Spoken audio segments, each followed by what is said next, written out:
لا يمكن أن التنبؤ بمن سيفوز، وربما مباراة تخبئ أسرارها حتى آخر لحظة من ثوانيها.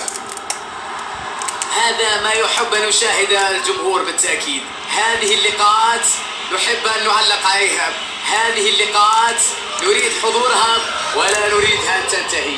ليه؟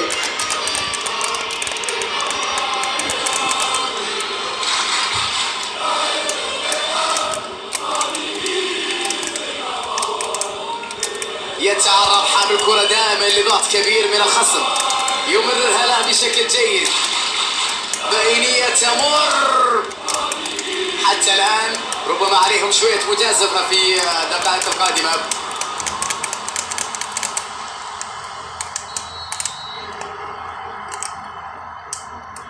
الله، كرة جميلة استلمها اللاعب، يتسبب في خطأ، بطاقة صفراء كان يعرف أنه يستحقها بصراحة بعد هذا التدخل العنيف. برضه خلط وليد واحد زي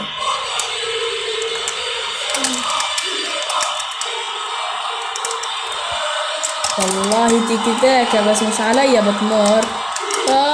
أولا مش عليا بتمر. يتعرض حامل الكرة دائما لضغط كبير من الخصم. بينية جميلة، عنده فرصة مرة والكرة راية بعد ذلك وتسبب.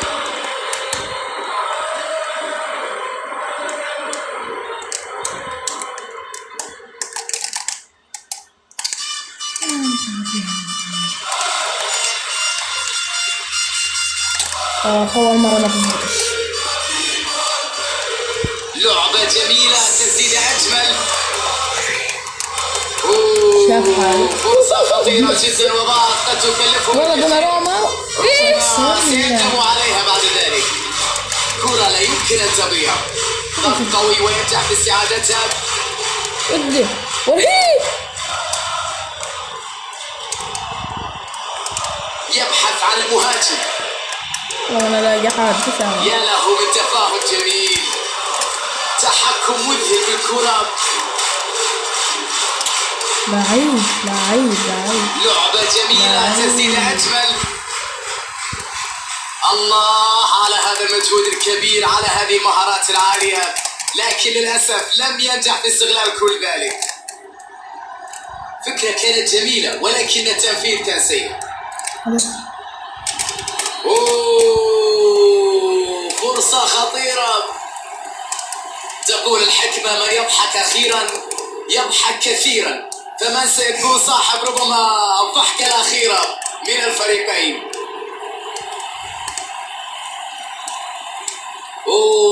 الله على التمريرة البينية، يبحث عن حلول. تسديدة جميلة. شوف الشيء اللي فعله حارس المرمى، تعمق حارس مرمى كبير في هذه اللقطة بالذات، نجح في إغلاق الزاوية. فرصة كانت خطيرة لولا تألق الحارس. إبداع كبير من حارس المرمى في مباراة اليوم. لاحظ معي ردود أفعاله، لاحظ معي تحركاته، تألقات، ثباته، شخصيته في هذا اللقاء. في هذه الوضعية الآن صافرة الحكم نهاية الشوط الأول. هذه المباراة يمكن اعتبارها مباراة العمر لكلا الفريقين، على الرغم من أنها 0-0، لكن مباراة في منتهى الروعة، بإيقاع عالي، بمستوى عالي، بفن، بإبداع.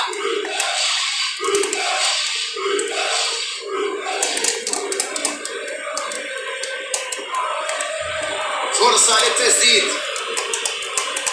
غريبة جدا إضاعة الكرة من هذه المسافة أمام المرمى. أداء مخيب جدا في ترجمة الفرص. كرة كانت رائعة، تعامل جميل مع الكرة، ولكن في الأخير يفشل في الوصول إلى الهدف. تمريرة بينية جميلة. الآن فرصتهم للمرتدة.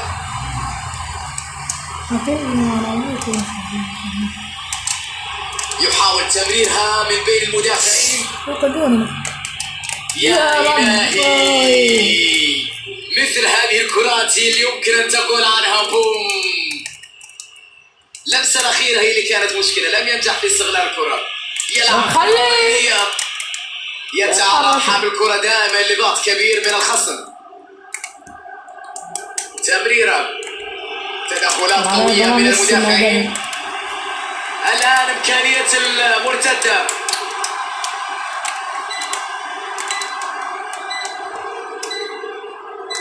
يتعرض حامل الكرة دائما لضغط كبير من الخصم. باص سيء لم يكن بشكل جيد في اللقطة الماضية. إمكانية تسديد. فرصة خطيرة. يا سلام، مجهود رائع منا، يا له من تحرك جميل. تسلل واضح في هذه اللقطة. أنا حاسس في جول. يا ليلي يا ليلي. عدت الكرة، يحاول أن يلعب كرة بينية. الآن فرصته للمرتدة، يلعب كرة بينية. حصلوا على ركنية.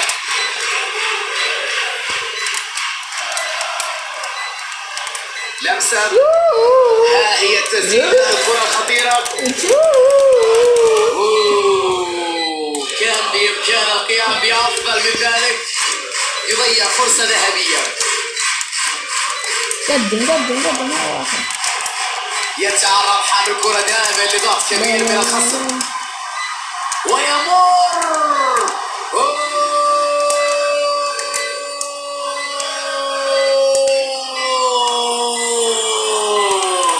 يا إلهي،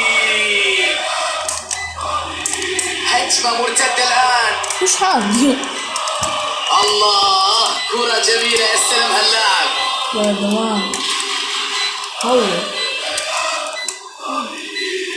يتعرض حامل الكرة دائما لضغط كبير من الخصم. الحمد لله. مع عدم توفر أي فرصة. ضدك على الخصم. ما عنده حل آخر. صلاح ضد لا توجد إثارة مثل إثارة ركلات الترجيح. بالتأكيد فإنه في غاية السعادة على الفوز من أصعب مرحلة في المباراة.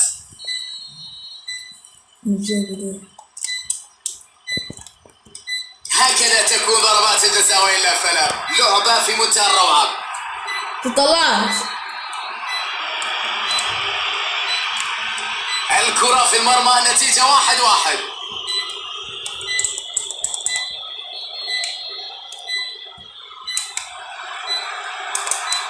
ينجح الحارس في صد الكرة وإبعاد الخطورة.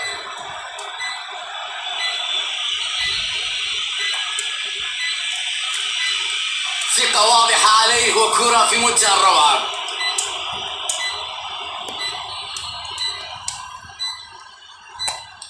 فعلوها، سجلوها في الشباك.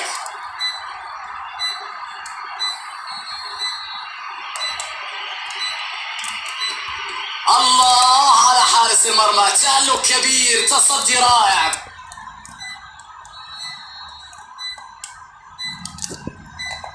حارس مين يا عم ممكن يصد هذه الكرة؟ هذه طريقها إلى المرمى مفتوح.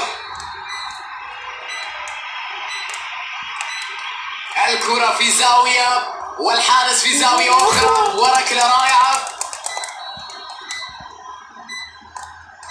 ضربة مذهلة. شن بربي كنت حاسس. الآن قد تتغير الكثير من الأمور مع ركلة الجزاء هذه. إذا ضيعت مقصد إيش ده هذا جول. الله، ما رأيك؟ بوم.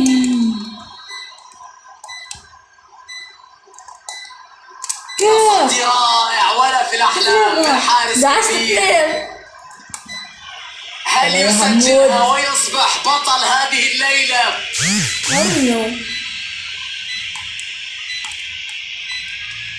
يا الكرة تصطدم العارضة. بوم. الله، ينجح بالتسجيل بسهولة كبيرة. والله يا عمو، لو ضيع هذه الكرة سينتهي كل شيء. يا سلام، يا ديني قلبي قلع اساسا. روعة روعة روعة. تعرف شخص زي هددك تلزق لي اياها. الكرة في المرمى، يا سلام. هل هي كرة التعادل أم الخسارة؟ وهي خسارة يا عم، الخسارة. أنهت هذه الركلة المباراة. يطلق الحكم صافرة لإنهاء المباراة. حققوا الفوز بعد أداء رائع في كل الخطوط. نتوقع عدة مشاعر متفاوتة: الفرح، الحزن، الأمل، اليأس. قبل أن نذهب أتمنى أن تكونوا قد قضيتم معنا بعد كل فرصة ضاعت. خسرانة وقف. وقف كيف تلعب وقف. شو بدك؟ إذا الشغلة بس. طب العب منتخب بمنتخب. لا أنا مش منتخب.